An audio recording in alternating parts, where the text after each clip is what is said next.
ভাই রে ভাই, শখ করে নৌকায় উঠছিলাম মেলাতে গিয়ে। আমার যদি শিক্ষা হয়ে থাকে তাহলে আমি আর কোনোদিনও মেলায় গিয়ে নৌকাতে উঠবো না। আসসালামু আলাইকুম, কেমন আছেন সবাই?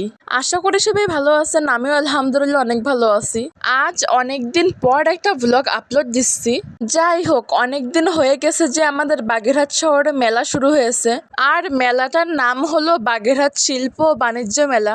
আর মেলাটা হয়তো বা এতদিনে শেষও হয়ে গেছে, কারণ আমি যেদিন মেলাতে গেছিলাম তার মনে হয় প্রায় 1 মাস পরেই আমি ভ্লগটা আপলোড দিচ্ছি। তাই মেলাতে এতদিন থাকার কোনো প্রশ্নই আসে না, আবার থাকতেও পারে, আমি শিওর না। বাণিজ্য মেলা কিন্তু অনেক দিনই থাকে, তাই কিন্তু আমি বললাম যে আমি শিওর না। তারপর আমার কিন্তু মেলাতে আসতে খুবই ভালো লাগে। আর আমি কিন্তু এখানে গরমে পুরাই শেষ হয়ে যাচ্ছিলাম, যে পরিমাণের গরম পড়ছে রে বাবা। মেলাতে কিন্তু আমি, আমার আপু আর আমার আম্মুই গেছিলাম। আমার আপু আর আম্মু হাঁটতেছিল মেলার এক প্রান্তে আর আমি হাঁটতেছিলাম মেলার অন্য প্রান্তে, কারণ ভিডিও করতে করতে আমি ওদের পেছনে পড়ে যাচ্ছিলাম। বাগেরহাট শিল্প ও বাণিজ্য মেলাতে কিন্তু সব রকমের স্টল উঠছে। সব থেকে বেশি যেটা আমার চোখে পড়ছে সেটা হচ্ছে কসমেটিক্স। আর এই ভয়ঙ্কর নৌকা দেখলেই আমার মাথা ঘোরানো শুরু হয়ে যায়। আর নৌকা দেখলে আমার কেন মাথা ঘোরায় সেটা জানার জন্য কিন্তু অবশ্যই ভিডিওটা শেষ পর্যন্ত দেখতে হবে। মেলাতে কিন্তু কয়েক ধরনের রাইডও ছিল, যেমন নৌকা, নাগরদোলা, ট্রেন আর কি কি ছিল সেটা আমার মনে নাই। মেলাতে কিন্তু সুন্দর সুন্দর বাচ্চাদের খেলনাও ছিল।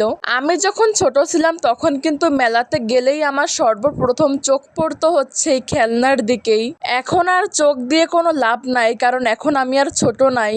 তারপর এখানে ছিল থালা বাসনের দোকান।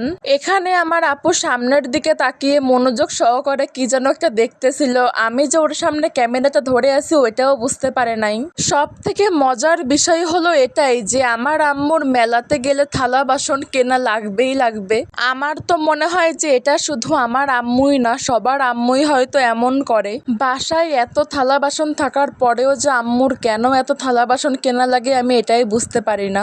আর থালা বাসন কেনার সময় আম্মু যে এত পরিমাণে দামাদামি করতে পারে। 500 টাকার একটা জিনিস কিভাবে যে 150 টাকায় আনতে হয় সেটা শুধুমাত্র আমার আম্মুই জানে। তারপর এখানে স্টেজ তৈরি করা হয়েছে গান নাচ করার জন্য। তারপর মেলাতে এসে আমার আপু আমার আম্মুর পিক তুলতে তুলতে পুরাই ক্লান্ত হয়ে গেছে।